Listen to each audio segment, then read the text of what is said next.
Hello guys, I'm Dr. Lee. Today I'm going to talk about the treatment of recurrent patella dislocation. As you know, patella is one of the components of the knee joint. This is the model of the knee joint. The femoral-tibial joint is bigger joint. When you see from the lateral side, there is another small joint, the patellofemoral joint. This is also kind of a joint. Usually, we mostly use this joint when we stare up or stare down. This joint helps extension mechanism of knee joint.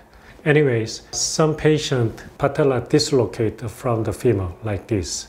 It comes from many kinds of cause, congenital cause or developmental cause or post-trauma. Any reason can make this dislocation. Today's case is the recurrent patella dislocation that has the underlying bony deformities. I will show you. Patient was 26 years old, female.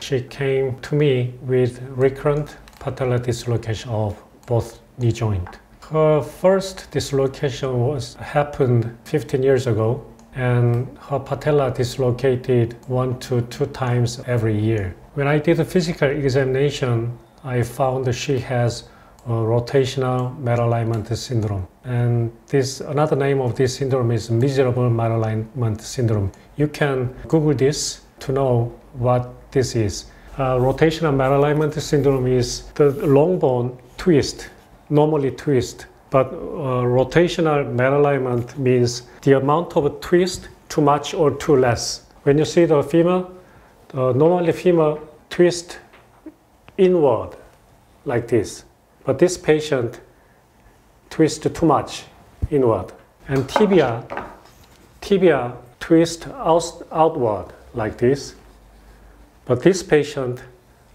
twists too much to outside. So if these two twisting is combined, we call this condition as miserable or rotational malalignment syndrome. This is one of very strong cause of recurrent patella dislocation. You know why? Patella make joint with distal femur like this. This is normal joint. But if the patient has rotational malalignment syndrome, the underlying bone is rotated inward like this. So even though patella stays still, the kind of ground is rotated like this. So the patella tend to go to the lateral side and tend to dislocation like this. So when the patient have this condition like this, if the surgery is done only by soft tissue procedure like this, pull the patella to the wrong direction, eventually it goes to outside. That is the recurrence of patella dislocation, because the underlying condition is not corrected. The rotational malalignment syndrome is very, very important in recurrent patella dislocation. I think even though patient's dislocation is the first episode, and in the textbook, if the dislocation is first episode, usually we recommend the conservative treatment, not surgery. But I believe that if the patient has this condition, rotational malalignment syndrome, even though patient's dislocation is the first episode, that should be treated by the surgery, like corrective osteotomy. Anyways, this patient has this condition, and when you see the alignment, the patient has mild genu-vara. This is not related to patella dislocation. So I found the patient's underlying bony deformity, she had rotational alignment. So I checked the CT scan to measure the exact rotational alignment. We can use a CT scan like this. This method, we can measure the rotational alignment exactly. I also took MRI for her to assess the damage of the joint, because when the patella is dislocated like this, cartilage can be damaged through this contact. When you see the MRI, this portion is cartilage, and we can see the cartilage is healthy. This patella side, and this is femoral side. both sides are healthy, but we can see here there is bone marrow edema. This is the evidence she had dislocation recently. This bone edema happened like this.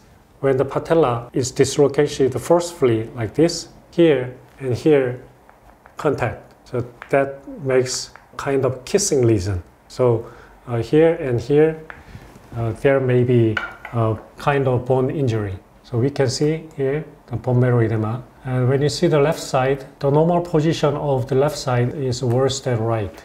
You can see. But the patella cartilage and femoral cartilage is normal. This is the current condition of the patient. Diagnosis is recurrent patella dislocation, and important thing is the thorough analysis of underlying bony deformity the patient have. This patient have a rotational malalignment syndrome. That means femoral torsion. Torsion means the abnormal rotation and tibia torsion. And additionally, she had abnormal TTTG distance. This is very medical term. TTTG distance means that tibial tuberosity is here and trochlear groove is here. We also measure from this point and this point. If the distance between these 2 points is too high, that means the attach of patella tendon attached to the tibial tuberosity, patella tendon goes lateral side. That means patella tend to tilt the lateral side. This is also kind of bony deformity. So this patient, two kinds of bony deformities. To manage the dislocation of this patient properly, to correct these conditions is the most important. So here is a treatment plan.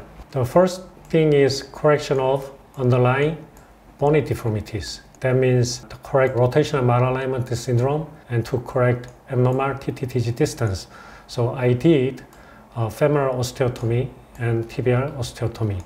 And then I considered also soft tissue release, but I didn't plan MPFL reconstruction. That is medial patellofemoral ligament reconstruction. Medial patellofemoral ligament is the most important ligament that holds between the patella and femur from the medial side to prevent patella dislocated laterally. Most knee surgeons are doing the ligament reconstruction to treat recurrent patella dislocation. But this should be a second option to treat these kinds of patients. Bony deformities are fundamental background of this pathology. So without correction of these conditions, only patellofemoral ligament reconstruction does not work properly, especially in the long term. So this is what I did. On the right side, I cut the bone here. I osteotomized the femoral bone here and tibial bone here. This is a very special surgery I developed for the femoral side, also tibial side. Anyways, I derotated femur to the outside and tibia to the inside. Also, simultaneously, I moved tibial tuberosity to the medial side. So I corrected all the bony deformities of rotational malalignment and increased TTTG distance. I corrected all by these two simple osteotomy. And also, I did this surgery by minimal invasive. Minimal invasive surgery means minimal damage to the bone and minimal damage to the surrounding tissues. So you can see it's only post of 2 months. You can see very nice bone regeneration only after 2 months. Not every patient shows like this, but usually very fast bone healing we can see with minimal invasive surgery. And you can see, this is very interesting. Here is before surgery. When we put face forward, knee joint face medially.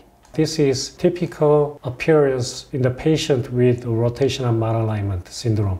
Hip face forward and foot face forward, but knee joint face inward. That means knee joint face inward. So that means patella is stressed to the lateral side like this. And when you see the post-op, hip forward, foot forward, and knee joint forward.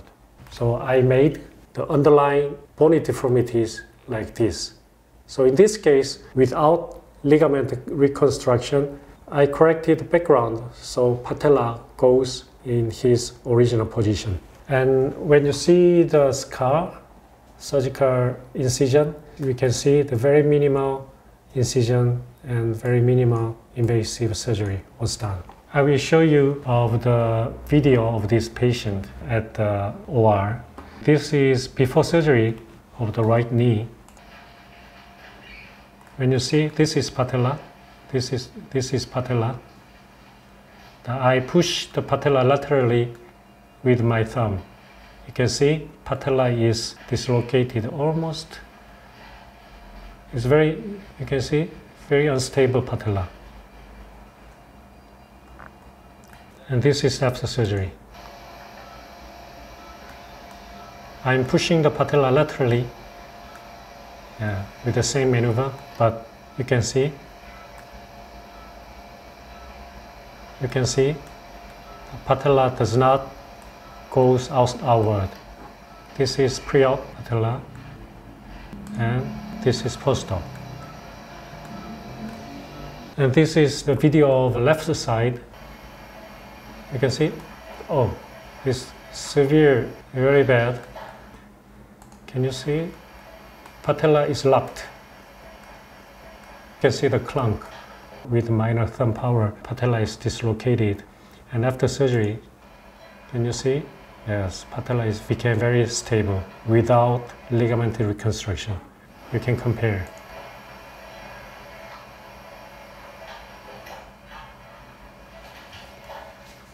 This is the post-op X-ray, and you can see the patella is located in proper position. Here is the conclusion. The biggest reason why treatment for recurrent patella dislocation fails. There are two groups. The first group is the patient with underlying bony deformities. Second is without bony deformities.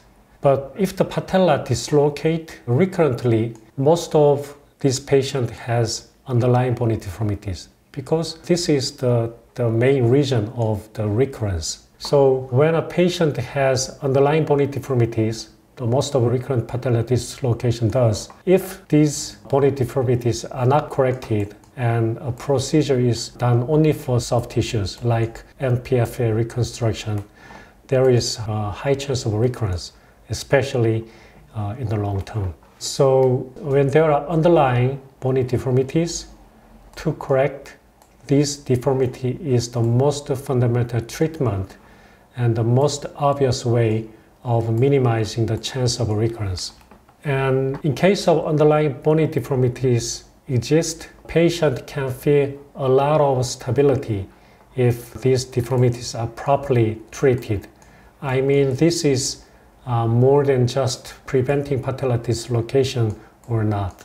And it would be a lot better if minimal invasive surgeries can be performed in treating this osteotomy surgery. Minimal invasive surgery enables minimized chance of complications, and it makes a very cosmetic scar.